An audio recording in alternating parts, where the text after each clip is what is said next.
Ok, boa noite, então, oficial a todos. Nós estamos, então, em mais uma edição do TED, Temas Espíritas em Debate,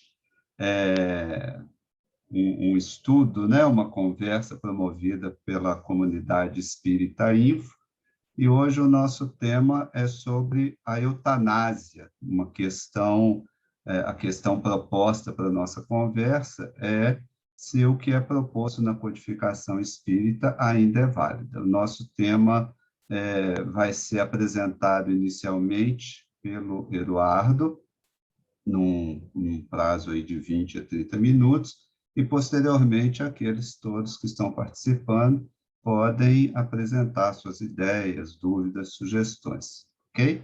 Eu vou pedir ao nosso amigo Elias Marques para fazer a nossa prece inicial para a gente dar partida ao nosso encontro de hoje.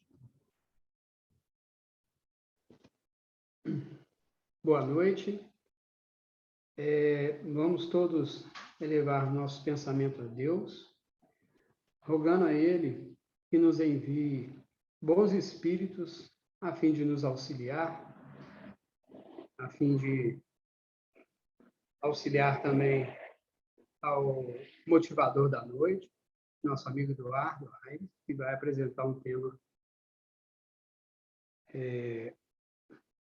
que nos faz refletir bastante, que tenhamos a presença desses espíritos bons e amigos, para que os nossos pensamentos possam fluir com um bom entendimento, o aclaramento necessário para o tema difícil proposto para essa noite.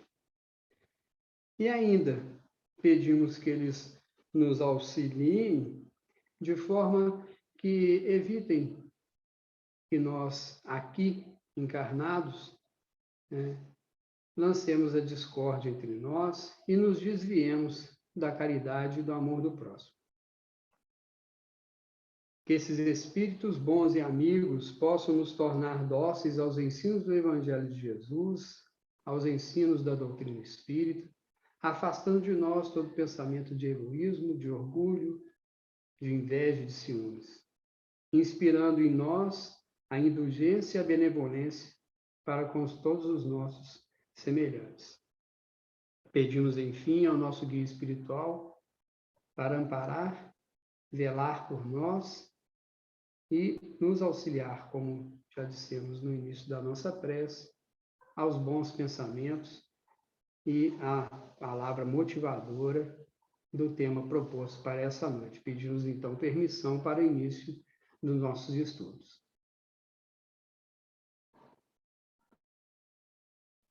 Muito bem, doutor. Se quiser compartilhar, então, esteja à vontade aí na apresentação inicial. Bom, muito boa noite, meus amigos. Eu agradeço ao Eli pelo convite. De uma coisa que trata de um tema extremamente complexo, né? A discussão é controversa, a gente vai ter muita discussão, dá muito pano para a manga esse tema, né?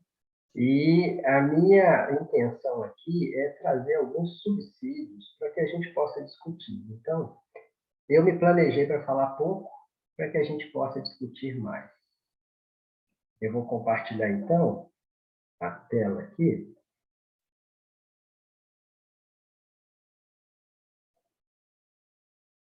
Bom, muito bem. Eutanásia. Ainda é válido o conceito da codificação? Essa pergunta é uma pergunta extremamente provocadora, né? Mas, para tanto, para conseguir promover alguma reflexão, a gente precisa saber o que é a eutanásia e a gente precisa saber o que a codificação nos diz a respeito da eutanásia. Muito bem. De uma forma simples, a eutanásia significa antecipar a morte de alguém. A gente, como profissional de saúde, a gente pode antecipar a morte de alguém.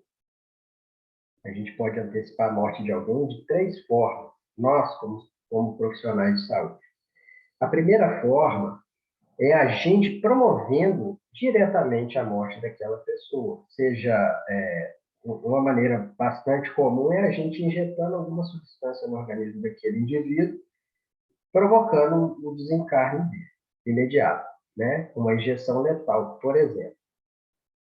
A outra maneira de a gente promover a eutanásia como profissional de saúde é auxiliar aquele indivíduo a suicidar-se. Então, a gente assiste aquele paciente, ou seja, assistir no sentido de auxiliar, que ele faça o seu próprio suicídio, que ele se mate. A gente fornece o medicamento e ampara ele naquele momento, mas quem vai fazer a injeção da substância no organismo é o próprio paciente. E a terceira forma de a gente promover a eutanásia, ou seja, antecipar a morte de alguém, é a gente, como profissional de saúde, deixar de prestar um atendimento a alguém que tenha um prognóstico extremamente favorável, né, que ele vai ficar bem depois do nosso procedimento, né? Mas se a gente deixar de fazer esse procedimento nesse paciente, a gente está privando ele de um tratamento que vai deixá-lo bem depois da nossa intervenção. Então, essas são as 3 formas da gente promover, antecipar a morte de uma pessoa. No Livro dos Espíritos, na questão 953, o Kardec pergunta: quando uma pessoa vê diante de si um fim inevitável e horrível, a pessoa está prestes a desencarnar e de uma forma extremamente dolorosa, será culpada se ela abreviar de alguns instantes os seus sofrimentos, apressando voluntariamente a sua morte? Ao que os espíritos respondem: é sempre culpado aquele que não aguarda o termo que Deus lhe marcou para a existência. E quem poderá estar certo de que, malgrado as aparências, esse termo tenha chegado? De que um socorro inesperado não venha no último momento? Bom, isso na época de Kardec era uma coisa até difícil de se imaginar, mas tudo bem, né? Podia acontecer, né? Hoje, com a evolução da humanidade, com a evolução das técnicas, né, da medicina, pode acontecer de alguma surpresa inesperada acontecer. Então, os espíritos dizem que quem faz essa abreviação da vida é sempre culpado, e a gente não sabe o futuro, né? E, ainda não satisfeito, Kardec pergunta: mas concebe-se que nas circunstâncias normais o suicídio seja condenado, tudo bem, mas a gente está falando de uma morte inevitável e que a vida só é importada por um pouquinho só, alguns instantezinhos. E os espíritos respondem: é sempre uma falta de resignação e de submissão à vontade do Criador. Aqui eu queria que vocês registrassem esse finalzinho da frase aqui, a vontade do Criador. Ou seja, será que o Criador tem vontade de que a gente realmente sofra por mais instantes ou menos instantes? Fica aí para a gente poder discutir depois. Quais são as consequências se por acaso eu abreviar, né, a minha existência ou a existência de alguém por alguns minutos, no caso de morte inevitável e sofrida? Então, os espíritos respondem que é uma expiação proporcionada que a gente vai adquirir, como sempre, a gravidade da falta de acordo com as circunstâncias. Ou seja, nós vamos ter atenuantes e agravantes.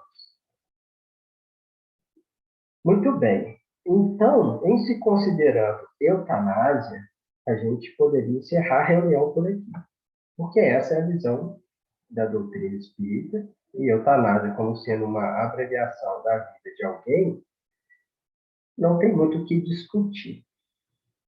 Porém, ainda na codificação da doutrina espírita, a gente vê o seguinte: agora no Evangelho segundo o Espiritismo. Pensam alguns que, estando-se na Terra para expiar, cumpre que as provas sigam o seu curso. Ou seja, se a gente está aqui para expiar, a gente tem que expiar mesmo. Vamos deixar a vida nos levar, o nosso curso na existência de expiação, que a gente expie mesmo, né?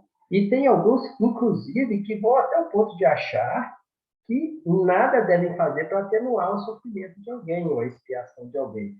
E que, às vezes, até podem contribuir para que esse sofrimento seja mais proveitoso, tornando essa expiação mais vívida, né? A gente tem pessoas que pensam assim, né? É um grande erro, porque as nossas provas têm que seguir o curso que lhes traçou Deus. Dar-se-á, porém, conheçais esse curso, a gente não sabe, né? Tem pessoas que acham que se a pessoa está sofrendo, vamos contribuir ali para que ela sofra mais, para que ela consiga expurgar tudo que precisa, né? É um grande erro. E continuando no Evangelho ainda, sabeis se a providência não vos escolheu como bálsamo da consolação para fazer cicatrizar as chagas que a sua justiça abrira? Ou seja, a gente não pode auxiliar o próximo? Será que a gente não foi escolhido, né? Dizei antes, vejamos quais os meios que o Pai misericordioso me pôs ao alcance para suavizar o sofrimento do meu irmão. Se as minhas consolações morais, o meu amparo material, os meus conselhos poderão ajudá-lo a vencer nessa prova com mais energia, paciência e resignação.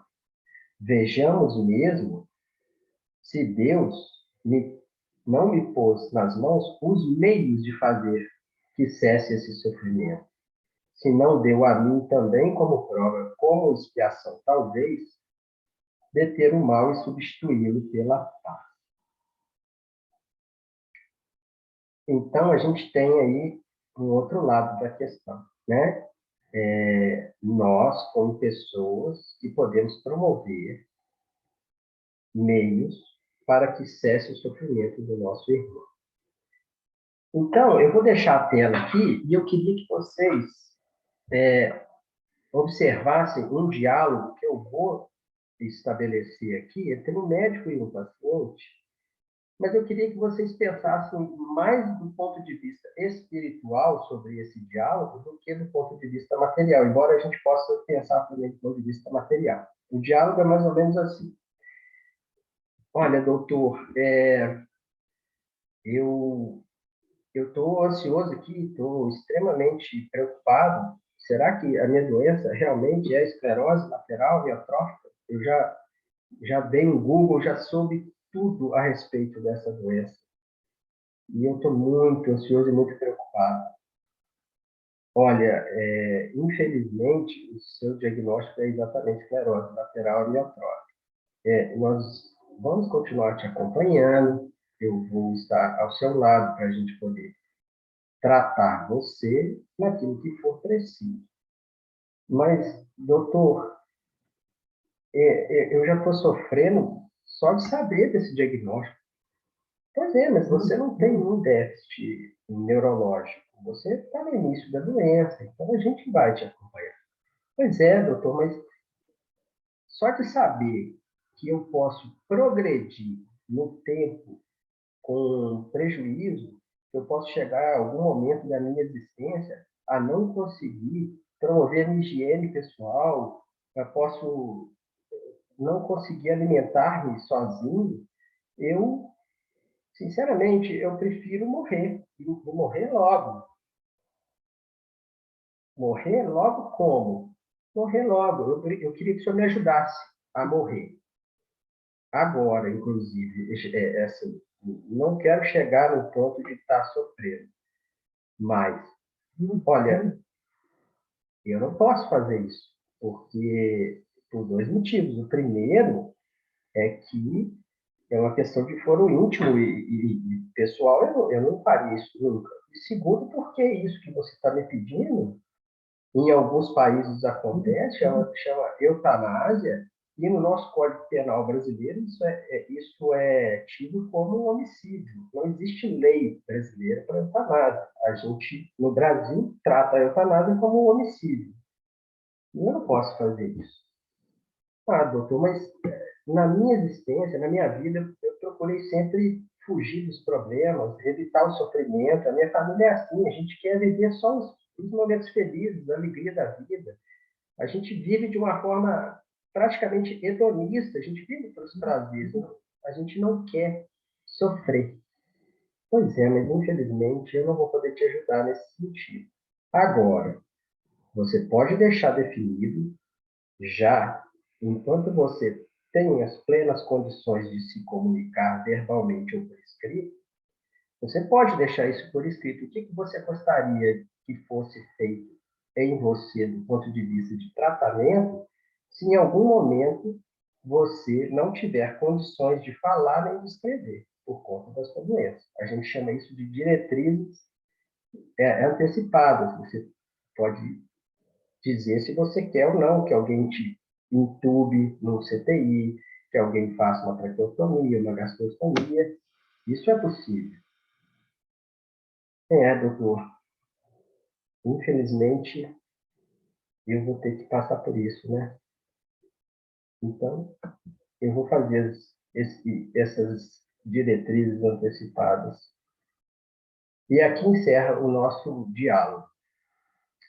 Para isso, que a gente possa discutir em cima desse assunto, eu tenho que trazer alguns conceitos que são mais importantes do que propriamente a eutanásia em si, porque a eutanásia é uma questão indiscutível. Mas a ciência moderna, a medicina moderna e a sociedade atual vivencia situações que, na época de Kardec, não havia. Então, eu preciso que a gente tenha alguns subsídios para a gente discutir. O que é um paciente terminal? O paciente terminal é aquele paciente que chega num ponto da sua doença em que não há mais chance de resgate das condições anteriores de saúde. E a probabilidade de morte a curto prazo parece inevitável e imprevisível. Então, é aquele paciente que vai morrer, a gente consegue saber que ele vai morrer nas próximas horas, né? Ou nos próximos dias, e a morte é inevitável, e nada que eu faça vai fazer com que esse paciente volte às suas condições anteriores de saúde. É uma questão progressiva. Outro importante conceito que a gente precisa saber, para a gente discutir hoje, é sobre a distanásia. O que é distanásia? Prolongar ao máximo a vida de um doente incurável, levando a uma morte lenta e sofrida. Eduardo, alguém promove morte lenta e sofrida para seus pacientes? Promove todo dia, toda hora, no mundo inteiro. Agora, por exemplo, tem alguém passando por uma morte lenta e sofrida. Não de forma proposital, é claro, mas isso é uma prática comum. E aí as suas causas vão longe, né? A gente pode discutir sobre as causas que levam as pessoas a fazerem a eutanásia, mas são várias causas, né? O conceito de ortotanásia. O que é a ortotanásia? É a gente suspender as atividades que prolongam uma vida que está existindo ali apenas de forma artificial. Se a gente eliminar aqueles procedimentos que estão sendo feitos ali, de forma artificial, aquela vida deixa de existir do ponto de vista do corpo físico, né? Um outro conceito importante da nossa atualidade são os chamados cuidados paliativos, que são diferentes de cuidados de fim de vida. O que é cuidado paliativo?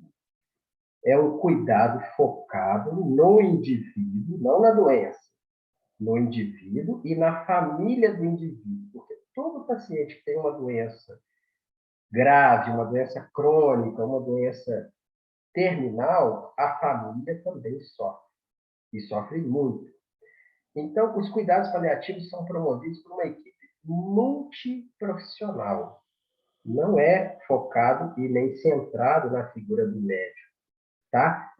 Assistente social, psicólogo, fonoaudiólogo, médico, enfermeiro. E os cuidados de fim de vida são aqueles procedimentos que a gente faz naquele paciente hospitalizado que já está ali realmente no final da sua vida. Então, são coisas diferentes. Aqui, eu trago uma figura mostrando um indivíduo que está dentro de um hospital, com tubo, com acesso venoso em vários pontos, uma sonda vesical. Muitas vezes esse paciente está amarrado no leito para não arrancar as sondas, né? Esse paciente, e na imensa maioria das vezes, está com a boca seca, sem beber água há 30, 40 dias, 2, 3 semanas. Isso é uma coisa que os paliativistas falam que é um sofrimento muito maior, né? Você fica com a boca seca, não bebe água, né? E aqui embaixo a gente tem um paciente que está no ambiente familiar, né? No ambiente, na casa dele, que é familiar a ele, com os seus entes queridos, ouvindo uma musiquinha, todo mundo ali ao lado amparando. Então, isso aqui mostra o contraste, né? Do que é um tipo de morte e um outro tipo de morte. Bom, dito isso tudo, eu queria deixar algumas questões para a gente poder discutir. Primeiramente, e não dá para fugir dela, é a visão material versus a visão espiritual. Porque, obviamente, se você tiver a visão material, você vai querer morrer, não quer passar por sofrimento nenhum. Mas e a visão espiritual? Podemos discutir sobre isso. Outra questão que a gente pode discutir. A morte é uma questão existencial e não é medicalizável. A gente não tem remédio para a morte. A morte faz parte da nossa existência. A outra questão que eu acho importante a gente discutir é o sofrimento como instrumento evolutivo. Será que para a gente evoluir a gente precisa sofrer 5 minutos? Se a gente sofrer 15 minutos, a gente vai evoluir mais? Fica aí a questão. E a outra questão, não sei se vai dar tempo de discutir isso tudo, mas o tratamento é limitado, mas o cuidado é ilimitado. A gente pode cuidar de um paciente até o último segundo da vida dele, mesmo não tendo tratamento algum para a doença dele. Depois, no final, eu queria deixar duas indicações de 2 documentários para vocês sobre o assunto, que eu acho que vale a pena para ter uma ideia de como que é a realidade de nós, profissionais de saúde, no ambiente hospitalar, com relação a todas essas questões. Eu deixo para vocês agora a discussão sobre o tema. Obrigado, Dudu, pela apresentação e por ter levantado aí as questões. Quem gostaria de começar, é só levantar a mãozinha aí, a gente vai conversando.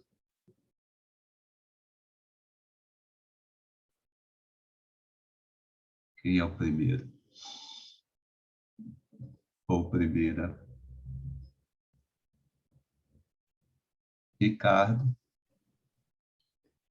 A gente fala primeiro, que depois pode não dar tempo, e a gente fica sem falar, dá uma frustração danada, né?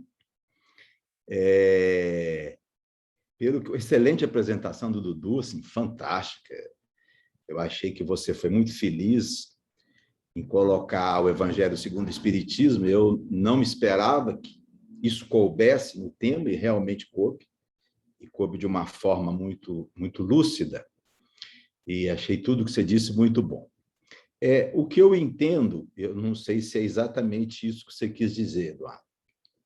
A eutanásia, tal como Allan Kardec a entendia em sua época, de acordo com os conceitos vigentes, ou seja, tomar uma atitude ativa para apressar a morte, esse conceito para nós prevalece nos dias atuais. Eu não acho que a gente está autorizado a fazer isso. E era essa a ideia que os espíritos quiseram passar, né? Ninguém pode, pelo fato do indivíduo estar sofrendo, tomar uma atitude ativa que apresse a sua morte. Considerando esse conceito, penso que a resposta à pergunta que foi proposta para você, se ainda é válido o conceito, sim. Mas nós temos hoje situações que são inusitadas, que não existiam naquela época, e que geram uma reflexão muito diferente, e que não foi colocada à mesa de discussão por Allan Kardec, porque seria impossível, seria totalmente anacrônico isso. Qual é a situação?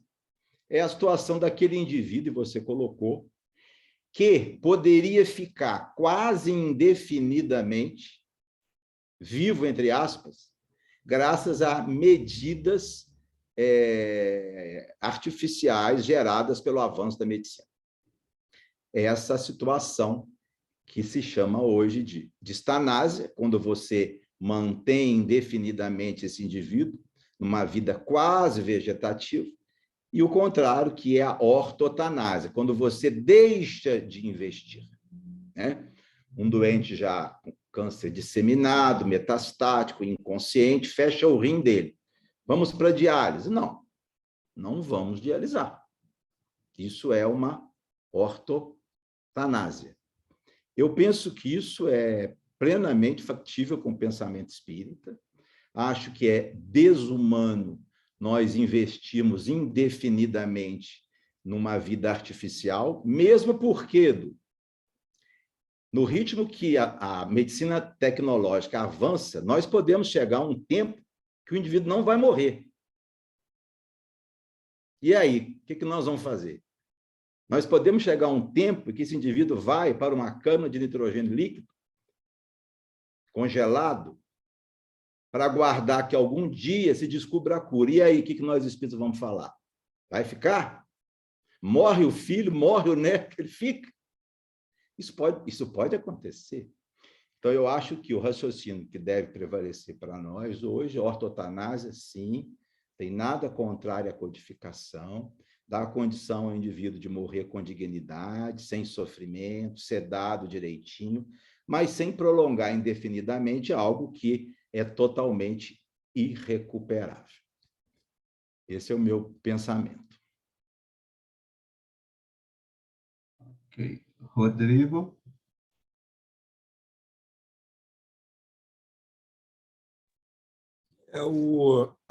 Também que parabenizar o Eduardo, achei o tema muito difícil, praticamente não sei nada sobre isso e gostei muito de ter visto a apresentação, achei bem equilibrada até. Talvez ela é a apresentação mais equilibrada que eu já vi sobre eutanásia até agora, assim, bem interessante, né? E aí, o que me suscitou aqui foi o seguinte, né? Algumas coisas aí de reflexão de fundo, né? A gente sabe o que é a vida, quer dizer, qual que é o entendimento hoje, né, na nossa ciência do que é a vida, né? Então, quando a gente fala em interromper a vida, etc., e outras coisas, assim, o que é vida, né? E aí está bem ligada à questão que o Ricardo levantou, não só da tecnologia chegar a um ponto de prolongar o corpo, mas de transferir a consciência, né? Ou se a coisa for material mesmo e não tiver um princípio imaterial, aí, né? Transferir, né? Mudar de corpo, né? Aí como é que fica a questão, né? Quer dizer, prolonga no mesmo ou troca? Será que é possível? Será que não é possível? Entendeu?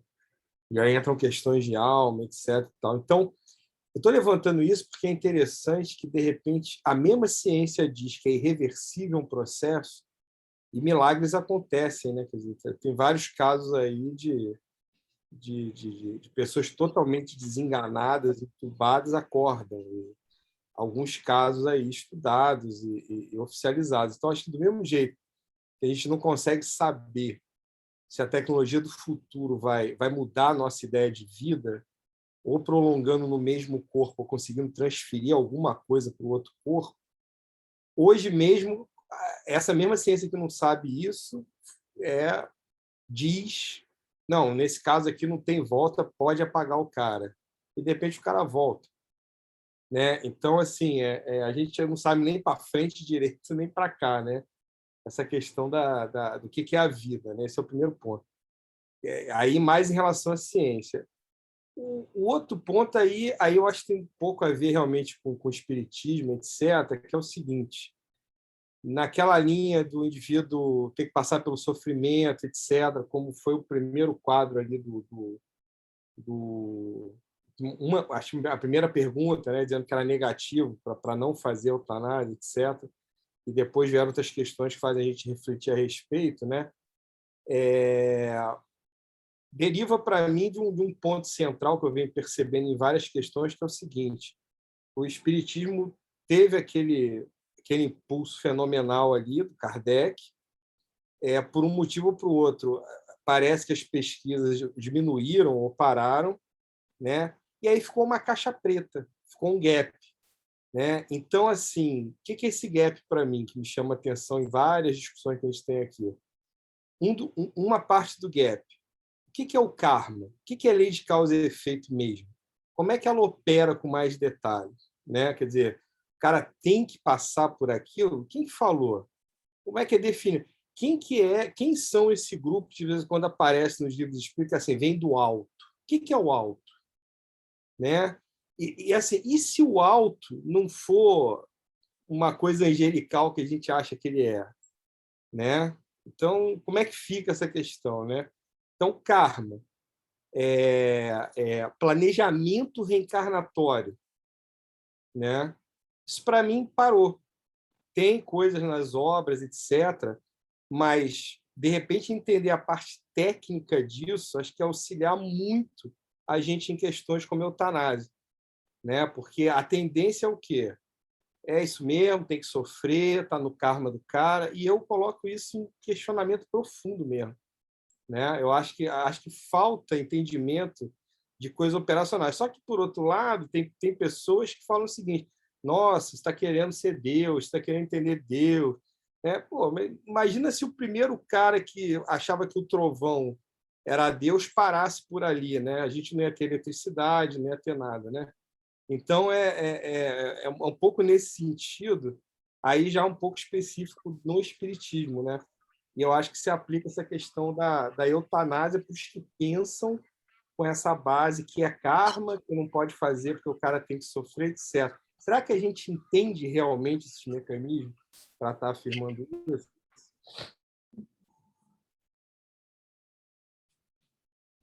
Flávia? Boa noite a todos, boa noite, Eduardo. Eu quero cumprimentá-lo pela excelente exposição do tema e dizer o seguinte: como profissional da área de segurança pública, só corroborar com você ao dizer que realmente a eutanásia, nesses termos, no Brasil, nós não temos um artigo que fale disso. Seria um homicídio doloso com pena de 12 a 30 anos de reclusão. Agora, quero lembrar aqui a questão de outros países onde a eutanásia é praticada. E lembrar o caso do Schumacher, né, do Michael Schumacher, que é o piloto que está já há anos em tratamento terminal, vamos dizer assim, e que continua vivo apesar de toda a tecnologia em volta de si, com a família gastando praticamente todo o dinheiro que ele arrecadou nesses anos todos como campeão. E a gente vê assim, que realmente uma situação muito delicada. As pessoas podem pensar, mas por que não desligaram ainda? Eu, particularmente, não entrei em detalhes para saber a legislação da Alemanha nesses casos, mas a gente vê que uma criatura como o Schumacher, né, tido como frio, calculista e tudo mais, e a família em torno de si, quer dizer, o que leva essa família a não pedir o desligamento de toda a aparelhagem que o cerca? Então, a gente pensa assim que realmente é uma questão pessoal nesses países, né? Que eu não sei, conforme eu falei, não sei se a Alemanha tem esse princípio legalizado, mas assim, que se tenha, vamos dizer que se tenha, por que não o fizeram ainda, vendo o sofrimento atroz de um elemento como ele?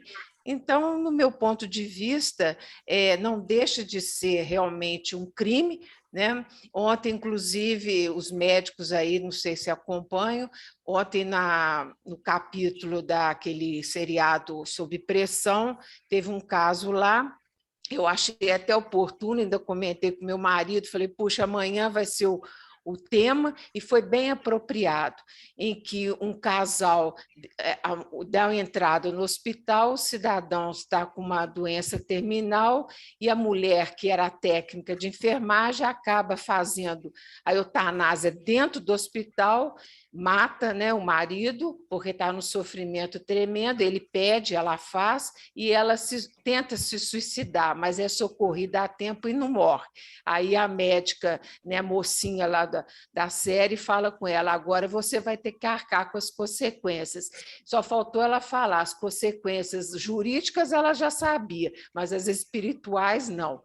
Então, assim, é uma coisa assim, muito delicada. Agora, concordo com o Ricardo também quando fala, né, nessa ortotanásia aí, né, que é uma coisa para que provocar, chegar a um ponto em que nós vemos que tudo aquilo que foi feito para a pessoa que está ali e prolongar ad perpétuum aquele sofrimento. Então, fica aí também uma questão, acho que muito de foro íntimo para cada um, né? Mas eu gostaria de ouvir a sua posição, a sua palavra, Eduardo, nesse sentido aí do caso, por exemplo, que eu citei aqui do Schumacher. Muito obrigada. Mourão, depois a Camila. Boa noite para todos. Eli, muito obrigado por lembrar de mim. Desculpa tirar o vídeo, eu estou com um problema aqui no computador. Meu abraço muito fraterno para todos. Parabéns ao Eduardo. Rodrigo, muito prazer em ouvir as suas palavras. Eu estou impressionado com a reflexão que você levantou. Primeiro, a gente não sabe realmente o que é definir vida. Nem os reinos vegetais, animais, muito menos quando se fala numa consciência, no caso dos humanos. Então, esse é um problema realmente muito sério. Quando se fala em abreviar a vida, é preciso dizer, abreviar o quê? Nós não temos uma definição clara do que é a vida. Então, nós não podemos ter uma definição clara do que seria abreviá-la. Agora, abreviar o sofrimento é uma questão que a medicina vem fazendo já há muitos séculos. Se nós considerarmos que o sofrimento é uma necessidade imposta pela lei de causa e efeito, então nós já estamos intervindo nesse sentido há muito tempo. Porque no momento em que nós, principalmente hoje, que usamos cuidados paliativos, cujo objetivo é evitar o sofrimento, evitar a dor, ora, isso é evitar expiação, é evitar provas, talvez. A gente já está fazendo isso. Se abreviar, se desligar a consciência, eu estou deixando aqui uma provocação, tá? Que é bem a minha especialidade. Se abreviar a consciência for brincar de Deus, abreviar o sofrimento talvez também não seja. Porque quem nos garante que aquele sofrimento, principalmente dessas doenças crônicas que nós da área médica conhecemos de perto, quem nos garante que isso não faz parte de um plano reencarnatório, de todo um projeto? Então, eu queria só deixar essa reflexão, até que ponto nós já não estamos intervindo. E por que só falar no momento final em que os aparelhos se desligam? E é engraçado, porque se nós considerarmos que a morte é o momento que as ondas cerebrais cessam, então não existe aborto antes de 2 meses de vida embrionária, porque não existe cérebro no embrião de 2 meses. Não existe atividade cerebral no embrião de 2 meses. Então, a questão é, nós não sabemos onde a vida começa, do ponto de vista biológico, tá? E não onde ela termina. Então, eu queria só deixar essa reflexão. Se nós já não estamos fazendo uma pseudo-eutanásia, abreviando o sofrimento. E outra pergunta, já que estamos na Terra para nos ajudarmos, será que não é a nossa missão também tentar tornar um pouco menos penosa a vida daqueles que nos cercam? Obrigado. Muito obrigado, meus irmãos. Uma boa noite para todos. Ok. Camila? Tudo bem, pessoal? Vou falar um pouquinho da minha experiência como médico e como estudante de cuidados paliativos desde o início da faculdade, e também como espírito, claro, né? Acho que há 3 coisas nessa discussão que precisamos considerar fortemente para que possamos dar continuidade num caminho um pouco mais centrado, vamos dizer assim. A primeira delas estamos falando de aliviar sofrimento. Que tipo de sofrimento esse indivíduo pode estar sofrendo? Dentro do cuidado paliativo existe o conceito de dor total, que fala que o indivíduo sofre não só fisicamente, como psicologicamente, emocionalmente, ele pode sofrer socialmente, e espiritualmente, inclusive. Isso é colocado, né? Um ser biopsicossócio-espiritual. É assim que é definido o indivíduo no qual o cuidado paliativo é centrado, né? E quando a gente entra na discussão de cessar a vida do indivíduo porque ele está em sofrimento, imediatamente entra-se na discussão de por que você não aliviou todos esses sofrimentos antes do fim da vida dele.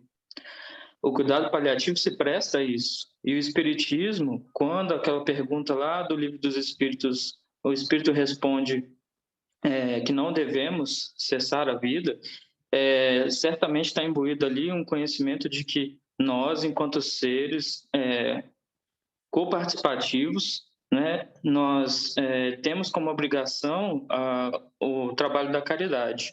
E o trabalho da caridade diz que nós devemos nos prestar a aliviar o sofrimento dos indivíduos enquanto ainda estão vivos.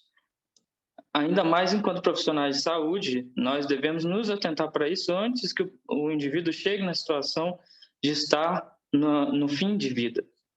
Então, é muito ruim a gente ficar discutindo: posso ou não posso provocar eutanásia para aliviar sofrimento, quando eu negligenciei todo o sofrimento anterior do indivíduo. Além disso, eu não posso discutir eutanásia sem discutir qual é a convicção religiosa do indivíduo. Foi falado sobre a questão de outros países, o caso do Schumacher. Schumacher não era um paciente terminal, era um paciente comatoso. É diferente.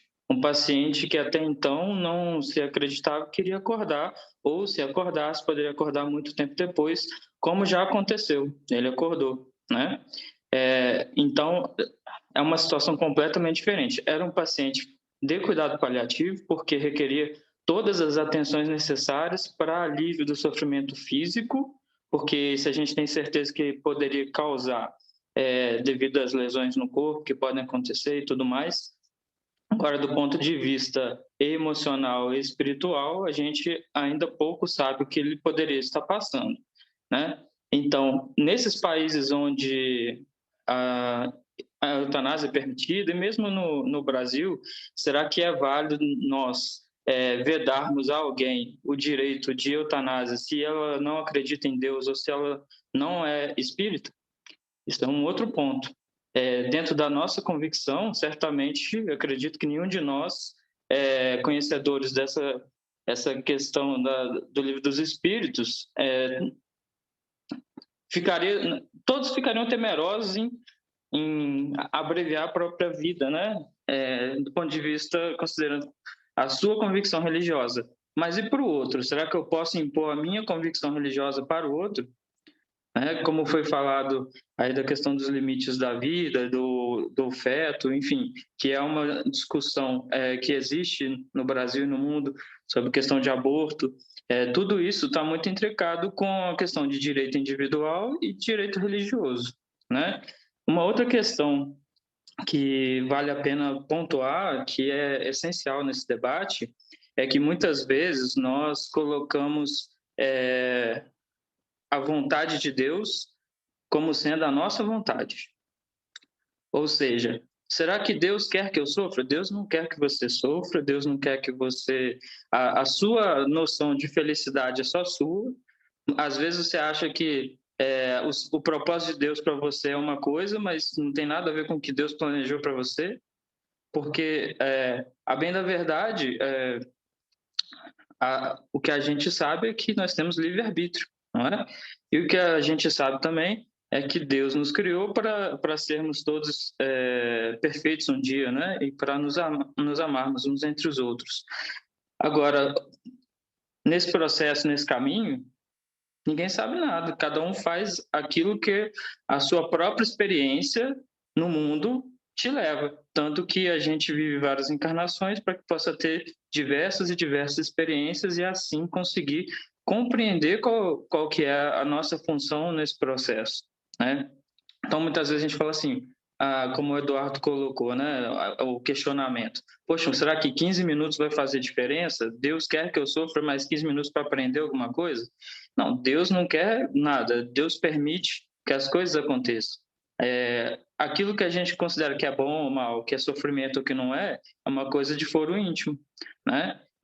E 15 minutos pode fazer muita diferença, sim, do ponto de vista, por exemplo, se você considerar que aquela pessoa está no fim de vida, está em sofrimento, mas ainda está consciente. Por quê? Ela pode ser aquele momento em que ela vai se despedir de alguém, por exemplo. Existe, do ponto de vista prático, uma diferença muito grande de você falar do paciente que está inconsciente do paciente que está consciente. O paciente que está com câncer sentindo dores tremendas, porque é muita dor realmente, e às vezes a morfina não dá conta, e daquele paciente que está no fim de vida porque tem 90 e tantos anos, uma infecção complicada, várias comorbidades, e você sabe que provavelmente o corpo não vai suportar. Então, o paciente do câncer, muitas vezes você vai fazer uma sedação paliativa porque você não conseguiu controlar a dor. Já o outro paciente não. Então, são muitas nuances, muitos detalhes que a gente não pode englobar numa coisa só.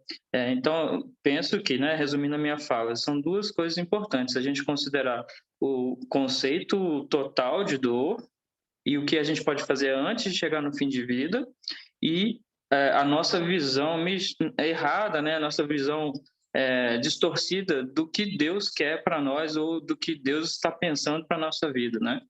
É só isso. Ok.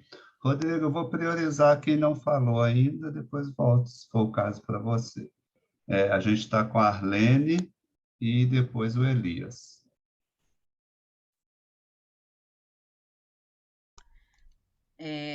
Boa noite a todos. Posso falar, Eli? Pode. Eu vou tentar ser breve. Na realidade, eu vou falar de um caso específico que é o meu. A minha mãe está em cuidados paliativos. Minha mãe tem 92 anos. Ela entrou num hospital com um câncer grande, com 20 e poucos quilos, e com um infiltrado no rim.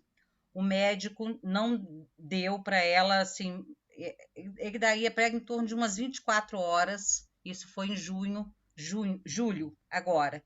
Ela continua em cuidados paliativos, vários pacientes desencarnaram, ela continua, ela canta, ela não sente dor, ela às vezes conversa, às vezes, né, ela está com Alzheimer, às vezes ela fala coisas que tem a ver, às vezes ela fala... Às vezes enfim, ela reconhece músicas. O que eu estou querendo dizer é o seguinte: quando ela foi para o hospital, a equipe de cuidados paliativos, ela explicou o seguinte, que eu achei muito interessante. Até então, eu nunca tinha tido contato com isso. Esse processo do morrer, né? Processo morte como algo também bom. Foi isso que eu entendi. Ou seja, se o processo viver, se o nascer e o viver é um processo legal, por que não o processo morte? Então, isso foi o que a equipe de cuidados paliativos trabalhou comigo e com meu irmão o tempo todo, e nós continuamos sendo o tempo todo acompanhados por isso, né? Por essa equipe de fono, de psicóloga, de médico, enfim, de vários. E é o tempo todo. E uma coisa que me chamou a atenção foi o seguinte: a minha mãe chegou num ponto que eles falaram, o médico falou o seguinte: a sua mãe não come mais, a sua mãe ela ainda consegue respirar, mas ela em pouco tempo ela vai ter que ir para UTI. Ela vai ter que respirar com aparelho, se alimentar com sonda, parará. Vocês querem isso para ela ou vocês querem? Ela vai ficar lá sozinha, né? E ela vai morrer assim, é assim que ela vai, ela não tem mais como, não tem mais. Daí nós optamos por não. E nós percebemos que existe uma questão cultural muito grande. Nós misturamos a ética e a cultura. Nós não temos essa questão da cultura da morte, né? E eu achei muito interessante, eu quero dividir isso com vocês, porque eu acho que isso tudo tem a ver. E hoje em dia, o médico diz o seguinte: a sua mãe já teria desencarnado há muito tempo se ela tivesse ido para a UTI, e não ao contrário. Ela está com alimentação de sonda e ela canta, né? Ela está tomando Novalgina agora, ela está com um câncer imenso, com 20 e poucos quilos, ela é uma pessoa adulta. Ela não tem essa noção. Então, o que eu entendi disso tudo é o que nós estamos discutindo de tecnologia, de abreviar ou de prolongar. Cada caso é um caso, né? Então, a gente mexe com a questão da ética, a gente mexe com a questão cultural, a gente mexe com a questão religiosa. Eu tô falando isso porque eu sofri isso tudo e eu ando sofrendo isso tudo o tempo todo. O Eli sabe disso, eu passo por Eli as minhas questões também, né? As crises, porque até a roupa para o enterro eu já separei, porque ela está terminal. Olha só, é uma doideira isso. Alguém consegue pensar nisso? Eu não conseguia. Eu chorei muito para pensar nisso, né? Porque o médico falou: por que tem que ser correndo? Por que tem que ser tudo triste? Por que tem que ser desesperador? Daí eles não são espíritas, mas eles são espiritualistas, né? Acreditam em algo além do corpo. Então, é isso que eu queria deixar para vocês, essa questão dos cuidados paliativos. Foi uma experiência muito boa, muito sofrida pela minha inexperiência, pela questão cultural, pela questão, enfim, por isso tudo. Agora, eu acho que nós temos que rever a questão de abreviar e de prolongar, e essa questão da religião, porque remédio também prolonga. Remédio também, essa tecnologia dos medicamentos faz isso o tempo todo. Tanto prolonga para piorar, quanto para melhorar, né? Então, nós estamos o tempo todo nisso. Eu só queria falar, tá, Eli? Obrigada, gente. É só... Obrigado, Arlene, pelas colocações. Elias? Boa noite, mais uma vez, né? Depois do que a Arlene falou, o meu objetivo aqui não é tratar desse assunto diretamente da questão proposta, mas eu fiquei me questionando aqui sobre o que o tema levantou, da questão do sofrimento. E me lembrei de uma passagem onde que Jesus se recorre aos livros sagrados do povo judeu, né? Não sei se foi a Torá ou outro livro lá, que ele diz entre os seus pares lá na época, assim: misericórdia quero, não sacrifício. Peguei esse trechinho para falar a respeito do sofrimento. que me ocorreu aqui agora. Nós, enquanto criaturas, né, e nesse corpo que estamos aqui utilizando no planeta Terra, a nossa condição é de sofrimento. A gente vem para sofrer mesmo, mas não é uma questão que, como disse muito bem há pouco o rapaz, que gostei muito das palavras que ele disse, desculpa eu não lembrar o nome, mas sofrer é uma condição humana pela condição humana. Está num corpo que sofre de tudo. Tanto é que eu acabei de falar com a Fátima, aqui que está do meu lado, nós estamos vestindo roupas.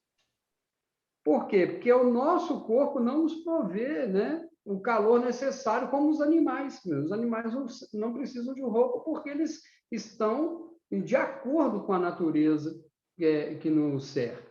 Então, a nossa casa, agora está chovendo aqui, onde nós moramos, eu fico pensando, e se nós fôssemos colocados, deixados na natureza, sem os cuidados da vida moderna? Quanto tempo que eu, por exemplo, duraria? Né? Se basta um ventinho encanado, como diz a vovó, né, para poder a minha rinite disparar aqui e me trazer problemas, ou melhor, para a Fátima, né, porque é ela que vai cuidar de mim. E aí a questão do sofrimento, eu me lembrei ainda de Kardec, que não vou saber dizer, mas é a ideia, né? A ideia que ele nos traz é que nós devemos buscar o nosso bem-estar. É um propósito do ser humano. A vida, buscar o conforto e o bem-estar, não sofrer, é um propósito nosso. E para concluir sobre essa questão que eu levantei aqui, que parece, né? Estar, que afinal de contas é abreviar o sofrimento daquele que está ali naquela condição extrema, né? Da minha avó, que quando criança fez a mesma operação que eu fiz, também enquanto criança, com 10 anos. Só que eu fiz com todo o aparato, né, que era disponível na década de 70, e eu não senti nada, só o desconforto pós-operatório de ter as amígdalas retiradas, né? Uma secura na boca. O Eduardo falou aí, né, que uma pessoa passa... Eu estava ali poucas horas e já estava em desespero, porque eu não sentia, né, a umidade na boca. E enquanto a minha avó, né, foi operada sem anestesia, em casa, com uma colher quente, né? Então, quer dizer, imagina a cena. Então, é essa questão que eu quis propor aqui, para que a gente pudesse pensar. É mais uma questão, né? Já estamos praticamente no final, mas é sobre isso. Misericórdia quero, não sacrifício. E aí a gente precisa rever algumas coisas, né, internas, pessoais. E só quem sofre, né, pode dar o testemunho, como disse aí mesmo a Arlene ainda há pouco. Era o que eu tinha para trazer, se é que eu colaborei com alguma coisa para hoje. Antes de passar para o Rodrigo, alguém que não falou ainda gostaria de fazer algum comentário, alguma observação?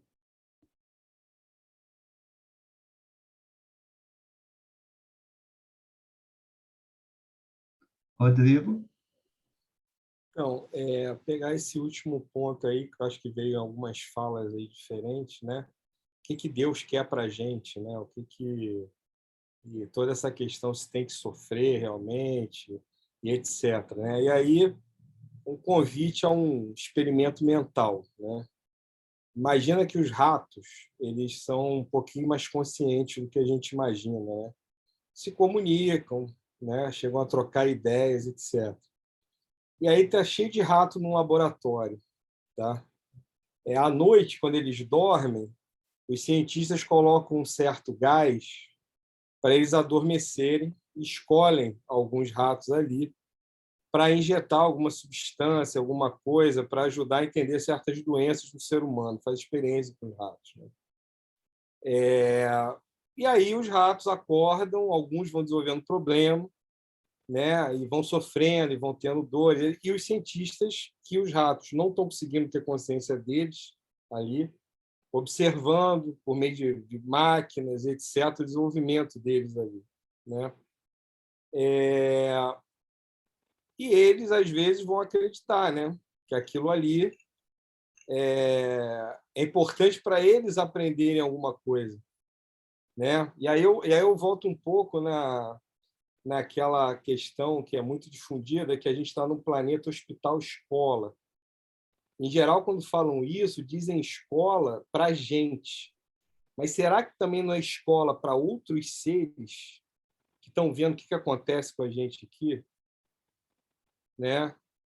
E aí, de novo, é um pouco daquela tentativa de entrar numa caixa preta, né? Que a tendência é: estamos aqui para sofrer, é karma, é não sei o quê, não podemos desafiar Deus, e uma série de outras questões, né? Será que a gente não é um pouco rato de laboratório enquanto está aqui, né? Então, é um pouco dessa reflexão que eu queria deixar aí, de uma maneira bem provocativa, mas tentar ver a realidade de outro jeito.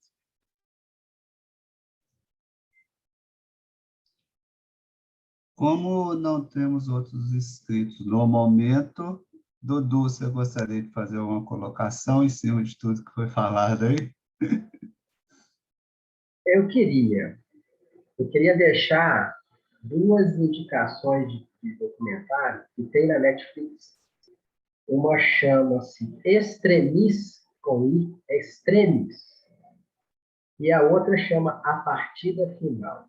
Uma de 20 minutos, a outra de pouco menos de 40 minutos. Tá? Extremis e a outra A Partida Final. E para concluir, eu queria também deixar rapidamente aqui, eu não posso deixar de falar sobre isso. Quem vive a situação é que sabe. Quem está de fora não consegue ter a menor noção do que é você estar com um ente querido ali. 10 dias depois que você me convidou para fazer esse estudo, o meu pai, um homem rígido, completamente independente para as atividades de vida dele, ele teve um AVC e ficou acamado subitamente, né? Teve um AVC do lado esquerdo do cérebro, então ele não falava, embora compreendia tudo, e não movimentava o lado direito.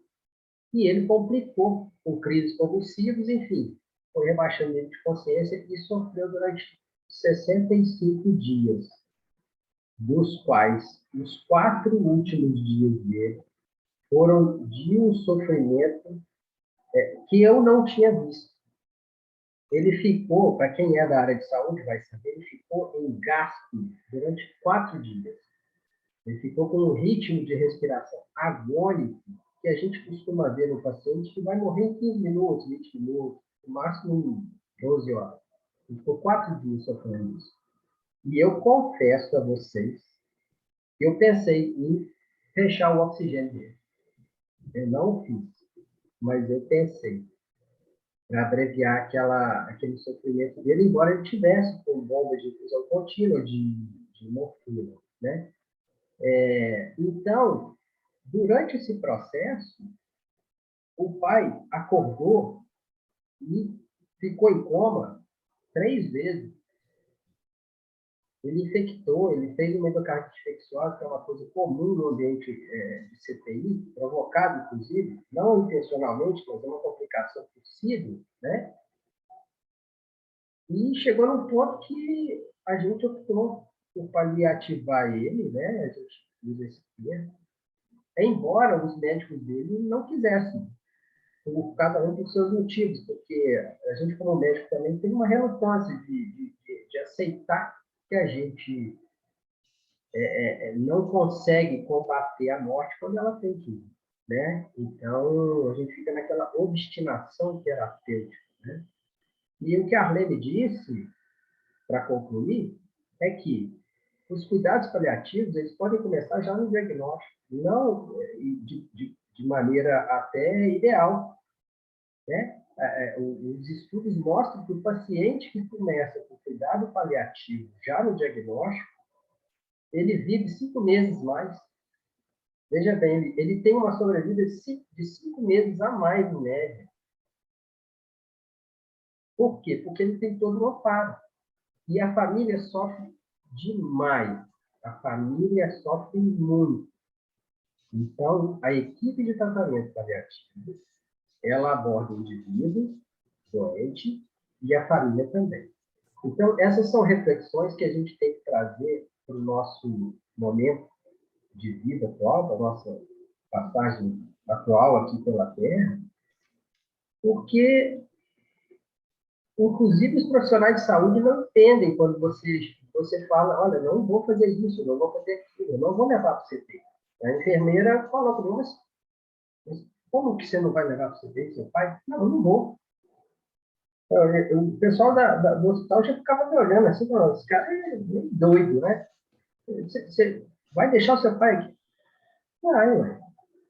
A minha mãe, tadinha, quando eu falei com ela, vamos levar o pai para casa, deixa ele morrer em casa, ela falou comigo assim, mas, meu filho, se o seu pai tiver uma parada, aqui a gente não tem desfibrilador cardíaco. Eu falei, mãe, para quê? Desfibrilador com o pai é aquele mesmo que precisa. Vamos levar ele para ele morrer em casa. As pessoas não conseguem, elas não, ainda, do ponto de vista cultural, do ponto de vista ético, realmente até espiritual, as pessoas não... É muito difícil, até para mim mesmo, inclusive, passei por esse processo. Então, eu não podia deixar de dar esse relato para você, para que ficasse evidente para vocês como que foi importante para mim esse convite do Eli, quando eu comecei a estudar mais sobre o tema. Era isso. Ok. Alguém que não comentou, gostaria de falar alguma coisa, comentar, apresentar algum ponto? Ainda temos aí 5 minutinhos.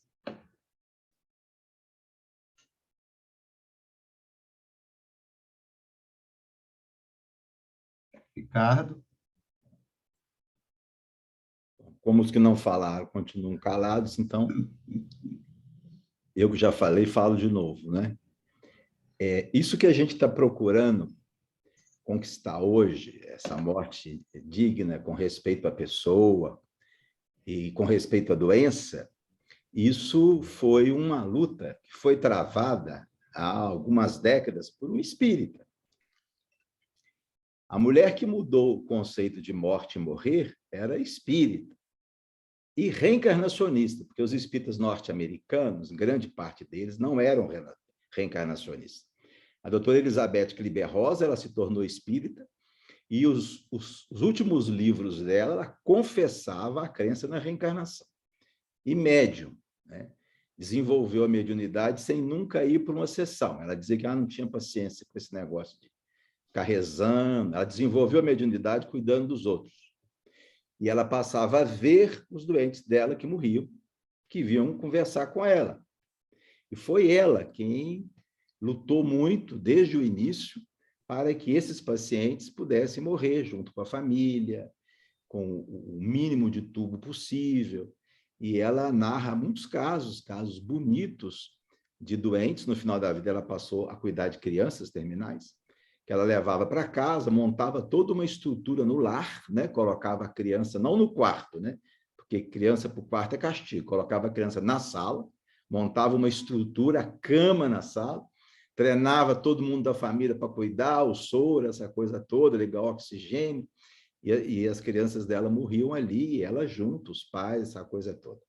E há histórias muito bonitas de mortes amparada por ela e pela família. Então, essa pessoa que tem vários livros, o mais importante deles, do ponto de vista acadêmico, sobre a morte e o morrer, que ainda hoje é estudado nas faculdades de psicologia, foi um espírita.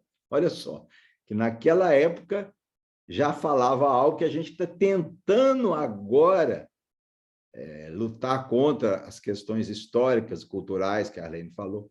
A gente está tentando lutar contra isso para se identificar com o pensamento dela. Muito bem. Nosso tempo está findando, apenas à guisa de um resumo, né? Porque, naturalmente, nós não temos ponto final nessa questão, é impossível, né? Nós estamos começando a levantar questões que muitas vezes, né, durante muito tempo, não eram nem levantadas, porque as coisas eram simplesmente interpretadas e aceitas, ou compulsoriamente aceitas do jeito que se apresentava. Então, a gente está começando a levantar questões a esse respeito, e eu acho, assim, apenas para a guisa de resumo, eu acho que dos temas que a gente comentou hoje, do meu ponto de vista, três coisas a gente precisa continuar discutindo e questionando e debatendo, tentando ampliar o nosso ponto de vista, né? Que a primeira é essa ideia muito presente na codificação como um todo, que traz, inclusive, um viés bastante religioso, que é sobre a ideia da vontade de Deus, né? A ideia persistente até hoje sobre uma vontade de Deus não coaduna, do ponto de vista mais filosófico, se a gente quiser dizer assim, né, com a própria visão espírita de Deus que é apresentada nas primeiras questões do Livro dos Espíritos, né?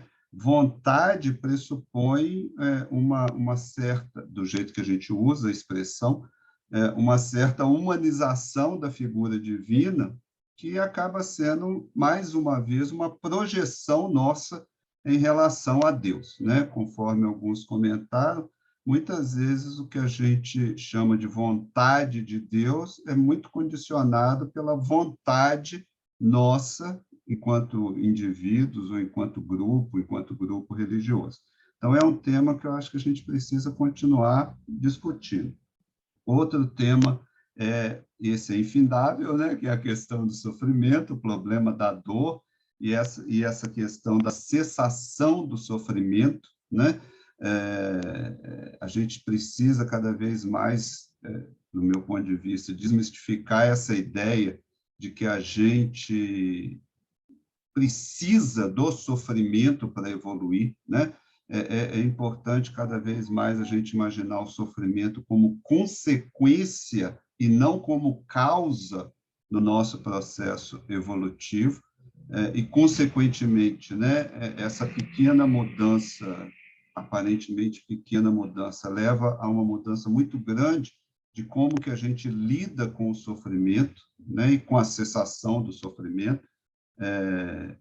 Todos os espíritos, né, que a gente considera, assim, de alguma forma, superiores que estiveram na Terra, trabalharam pela cessação do sofrimento, né? Isso seria contraditório se o sofrimento fosse necessário e essencial para a nossa evolução. Então, é algo que a gente precisa continuar discutindo. E, finalmente, a questão, né, que todo mundo quase comentou, dessa desmistificação da morte, né? Mesmo nós, estudantes espíritas, continuamos lidando com a morte como se a gente não considerasse a vida espiritual. O Dudu comentou, né, quando a gente tem qualquer atitude um pouco diferente em relação à morte, mesmo entre amigos espíritas, muitos acham estranha a nossa atitude, o nosso comportamento.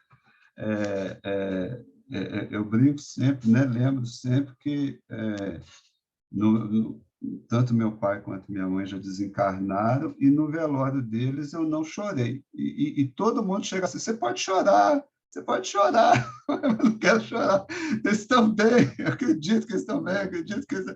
Mas por quê? Porque a questão da morte carrega, obviamente, né, uma cultura, um aspecto ainda muito forte e que muitas vezes sobrepõe ao conhecimento espírita que a gente vai adquirir. Então, é um tema que a gente precisa estar sempre voltando a ele, né?